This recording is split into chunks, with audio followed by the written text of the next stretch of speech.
All the choices you made, did you make them again? Hello everyone, welcome back to my channel.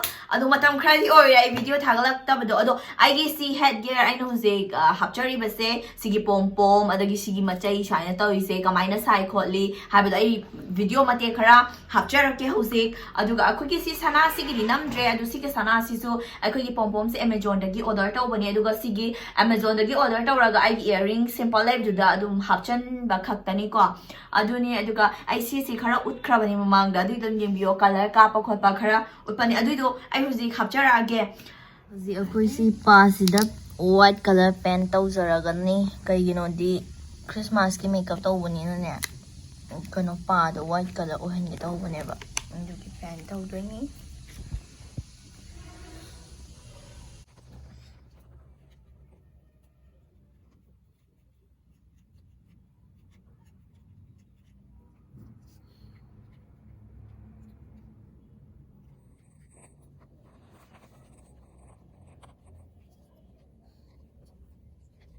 complete white ti uhendre shumaina khara langhalle pen si so khoina sajabani aluminium foil na yela wire na ka aga aluminium foil fajana yetle ani sare pom pom si su sare langdagi si gold color ha na ka pani ko adu ka pa loiraga kano tawdini ba pom pom se mo hapsang toini ha pa loiraga heng makeup ki damak kok ta hap na ba semjari bani kano da semi ko la hujik color mo spray tawrani kali yado ai kada tok kapage kapo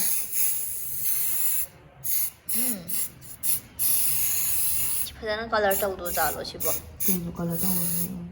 color isu su da bra kainom taw mani ga loi chale namchi hair band du ne ba ko si se shaina color ka pa ma tung su maina color si tare do go huji kana pom pom nak toi glue gun si jana raga sida glue gun tawraga pom pom ahum na pani do ani sheme ba ko chega masina result sida lai jare to hoji kano makeup ki hygienic oi bai se am important oi bani na brush sengdo kane ba brush sengdo bai se every time ising tawraga sengdoi adubu amoni tikena ba ya bani na mamang da ahum ri tikena gra bani na haife sumaina circular motion da ko haife maton makai kano tawbi ba hai hana le ma color do so chatkina ba adumaina sipula brush ta wani asi akoi chiche gi makeup tutorial tawi adu da ai ngai tawi chiche ai nangi makeup tutorial ai kai ba sa ge gaina on funny doi just funny ni ko sidi adu ibani saina Christmas ki theme da ko makeup ma taw sai da gi ibani se saina tana ra taw bani ngasi aina akoi chiche gi channel da makeup tutorial gi thagalani akoi chena taw aina follow tawra ga copy to bai tare follow to bai tare adumaina to bani aduga hojik aigi khara su soi reina ke basi aduga pa si somta yadre mit ka si swaina pick kare si somta yadre adu but I tried my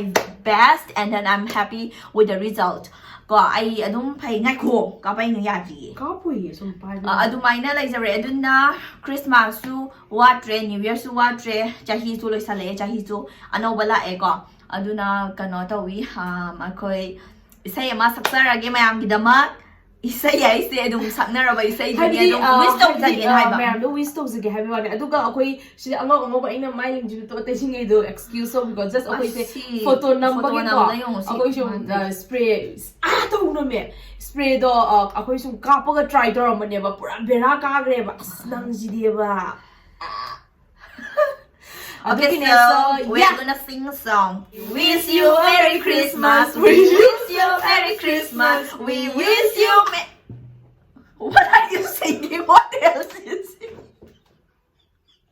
sorry guys I don't know. I know we wish you sorry okay again then I became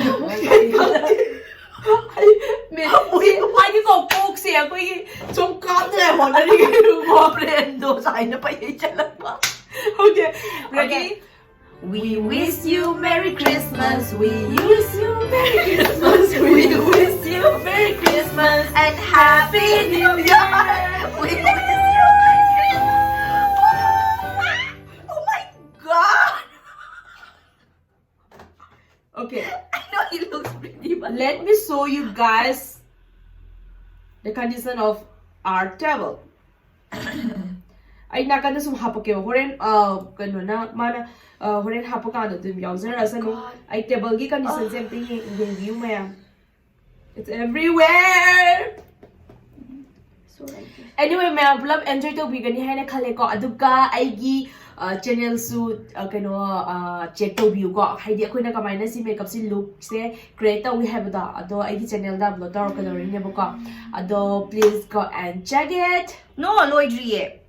So, kano Christmas na lapaga present mayam pinay mi di gift mayam taw na ko Christmas kidamang adu kidamang ti akoy tawdre aduga ay say online order kung mayam taw ning mani adu so protest story ba mayam musiki problem mayam sina kem ta taw ba yadre thinge aduna kano tawi na mayam gi or akoy mase gift macha am present taw ngam draga so akoy game macha am khakti sana jagi game sen simple oy ba game ni but just entertainment kidama oy na game macha am sana ke sana hawshira my dosige Na kaino hanggang maka-apak pa na kaino sana do ba game se first hanggang maka-apak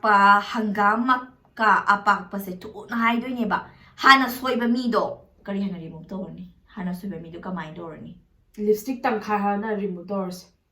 lipstick tang kay hana o yare ayo adudi shaka ti do ba mataw se ba mi no Ay na tiyaw din kaino lipstick tang kaya ma torani next na meet tang kaya meet na ma torani.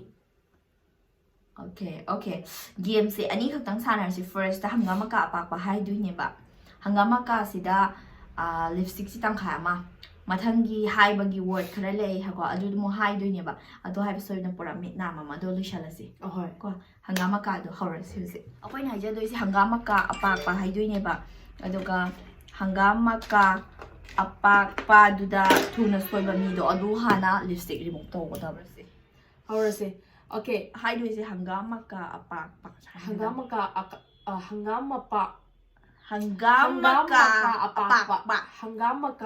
pa. hawra si ko Ready, 1, 2, 3, go! hangama ka apak pa hangama ka apak pa hangama ka apak pa hangama ka apak pa hangama ka apak pa hangama ka go Nang nasa practice to real I practice so just so high do is I practice so at high lipstick half la tao do siya half to. ang matang na suna ay na dong wina oy daw man tan le Mercy. Oh my god sige lipstick stay na matte oy raga kano to ne have Oh my god. akro Oh god, I look so funny.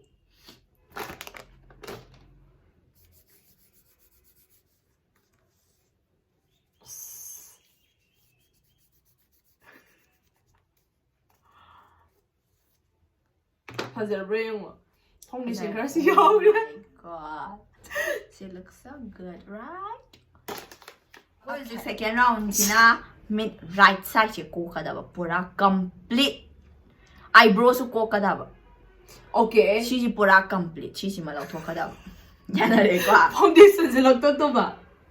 she look to ki ba obviously foundation ju chat kita Oh yeah, towers. foundation e she pura complete look to kada ba yana re ko right side Okay. hozi ai do sina san iroi haudong hai do ne ba san iroi haudong se sai na ta na ha le ra din suma le ne ba ko aduna Ang tune hai din. yam san tam to gala kana tatta ba mi do Uh. tat pa mi do adu si lang tok to Okay. let's see kana na winner oi do no okay how Okay. is it Ready? 1 2 3 start san iroi haudong san iroi haudong san iroi haudong san iroi haudong san iroi haudong san iroi haudong san iroi haudong san iroi haudong san iroi haudong san iroi haudong san iroi haudong san iroi haudong san iroi haudong san iroi haudong san iroi haudong san iroi haudong san iroi haudong Yeah! Koto. Chanan. Eyelashes sana remove to biro. I'm gonna look so worse. Oh my god. So, what shall I do? This? Yeah. Wipe it out. Everything. Natraga na cotton pad yung tawag hara. She's yada. Chaladi. Ay nang sari wata ma'am. Although eyebrows ay falan yek tamay nga sili ay natawag kung tawag gitu ko. Oh my god. Yadri ba siya? Yala zira. Yala. Wow. Done. You look great. Adu kaya na notice tawdabay tap tawdra. Tawdawra ba na? Adum fazara lebidong to. Sorry do.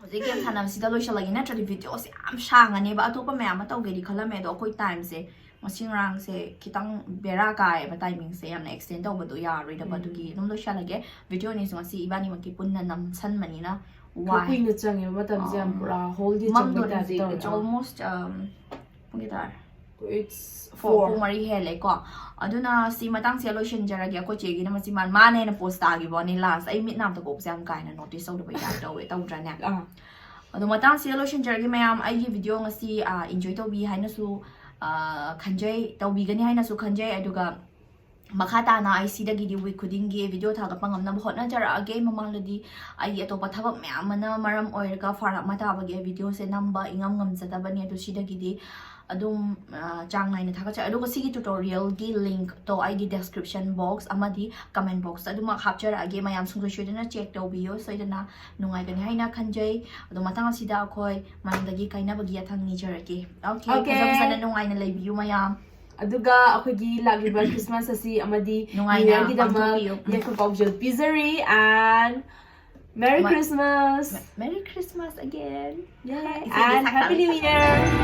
Bye.